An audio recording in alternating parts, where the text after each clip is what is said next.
నా ముందు ఏ దేవుడు నిర్మించబడలేదు, నా తర్వాత ఏ దేవుడు లేడు అని చెప్పిన ఈ మాటను చూపించి ఏమండి ఆయన అద్వితీయుడు అన్నారు అంటే అర్థం ఏంటంటే ఉన్నదొక్కడే, ఆ ఒక్కడే యేసుక్రీస్తుగా వచ్చాడని ఒకడంటే.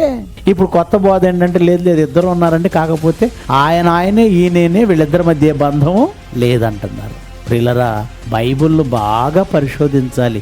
ఇక్కడ ఉద్దేశం యేసుక్రీస్తు కూడా లేడని కాదు, యేసుక్రీస్తు దేవుడు కాదని కాదు.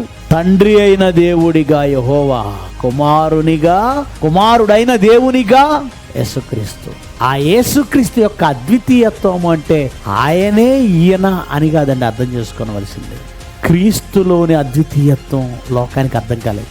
సమస్త విషయాల్లో శోధించబడ్డాడు ఆయన, కానీ అనుక్షణం భద్రంగా కాపాడుకున్నాడు. తనను తాను ఎంత జాగ్రత్త చేసుకున్నాడో అలాంటి వాడు ఇంకెవరో ఉండరండి, అద్వితీయుడు. అందుకే అద్వితీయ కుమారుడు అని రాయబడింది. అద్వితీయ కుమారుడు, అలాంటి కుమారుడు మరొకడు లేడు. దాని అర్థం అది. అంతేగాని ఆయన ఈయన ఆయన అని అనకండి.